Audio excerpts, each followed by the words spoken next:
నా పేరు doctor M Bhikshapathi. నేను associate professor in medicine. Area hospital జనగాంలో నేను నా యొక్క డ్యూటీ చేస్తున్నా. ఒక ఇంపార్టెంట్ విషయం మీ అందరికీ షేర్ చేసుకోవాలనేది ఒక ప్రథమ ఉద్దేశం. ఇక్కడ ఒక పేషెంటు ఈమె పాము కలిసి రావడం జరిగింది. ఈ పామును కనుక చూస్తే మనకు ఈ తోక ట్యాపరింగ్ అంటే పొడుగ్గా ఉంటుంది. ఇక్కడ ఒకసారి పొడుగ్గా ఉంటుంది. తర్వాత ఇక్కడ ఒక హుడ్ అనేది ఉంటుంది. హుడ్ చూడండి. ఇక్కడ మీరు మన యొక్క హైందవ సిద్ధాంతంలో కృష్ణుడి యొక్క ముద్ర అంటా ఉంది. హుడ్ అంటాం. హుడ్ ఇక్కడ చూడండి. ఇది నాగుపాము అంటాం మనం, కోబ్రా. ఇక్కడ చూడండి, కోబ్రా. సో ఈమెది ఏం నేరం లేదు. ఈమె పనిచేస్తుంటే ఈ పాము ఈయన కరవడం జరిగింది. ఇక్కడ చూద్దామా, ఎక్కడ కలిసిందో. కూర్చో, కూర్చో. ఇక్కడ చేతి చూపించు. అక్కడ ఏళ్ళ మీద కుట్టడం జరిగింది. ఓకే, సరే. ఇంకోటి ఇదే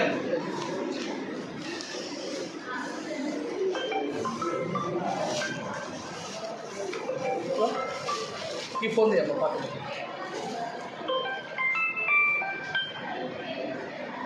బయటికి తీసుకోండి. ఇక్కడ ఇంకొక పేషెంటు మనకుంది. ఈమెకి ఎక్కడ కూర్చుంది? ఇక్కడ మనకు ఇక్కడ చూస్తే ఏం మరకలు లేవు. అక్కడ ఇంకొక పేషెంట్ కనుక చూస్తే మొత్తం చేతికంతా రక్తం.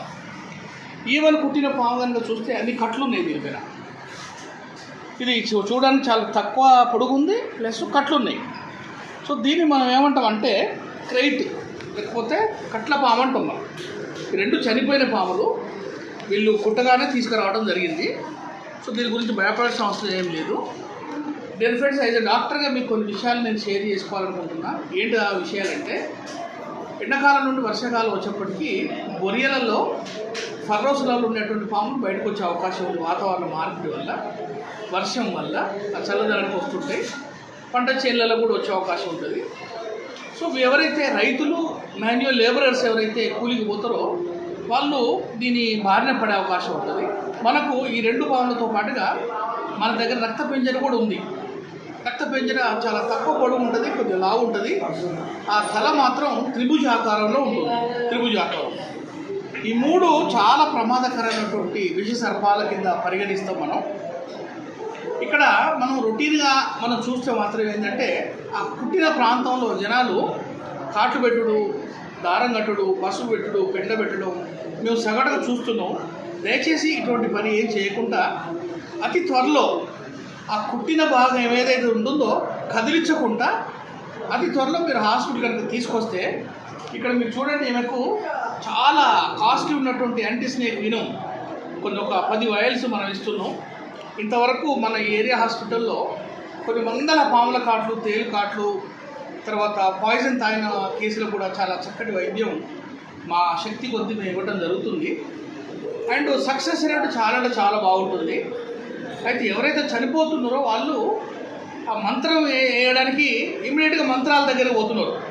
సో మంత్రం దగ్గర కొంత టైం, ఆ పసుపు పెండబెట్టి అదొక టైం, ఆ లేట్గా తీసుకురావటం వల్ల మంత్రం పైనుండి కిందికి దిగుతుందని దిగు అని చెప్పుట్లా యాపాకు తినిపించుంటే ఇదంతా టైం వేస్ట్ అయ్యి ఆ వాళ్ళు మాత్రమే మనకు చనిపోతున్నారు. మిగతా వాళ్ళు ఎవరైతే బుద్ధిగా ఎటువంటి పని చేయకుండా ఇమ్మీడియట్గా తీసుకొస్తే మాత్రం చక్కటి వైద్యం అవుతుంది.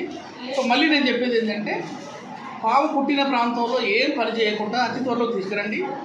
మంత్రాలు వేయించొద్దు, పసుపు కానీ పెండ కానీ ఏం పెట్టొద్దు. తర్వాత దీనికి అక్కడ ఎటువంటి దారం కానీ ఎటువంటి కట్టకుండా, తర్వాత ఎవరైతే రైతులు రాత్రులు వాళ్ళు పొలాల దగ్గరికి వెళ్తారో టార్చ్ లైట్ తీసుకొని చేతికి సాక్సులు, కాళ్ళకు సాక్సులు, బూట్లు కాళ్ళకు మనకు యాంకిల్ బూట్స్ కాళ్ళకు మోకాళ్ళ వరకు వస్తాయి. అవి కనుక వేసుకొని పోతే మీకు వాటి యొక్క బారిన పడకుండా, ఒకవేళ దురదృష్టవశాత్తు బారిన పడ్డగానే మన హాస్పిటల్ తీసుకొస్తే మనం చక్కటి వైద్యం ఉండే అవకాశం ఉంది. కుటుంబాన్ని మనం కాపాడుకునే అవకాశం ఉంది.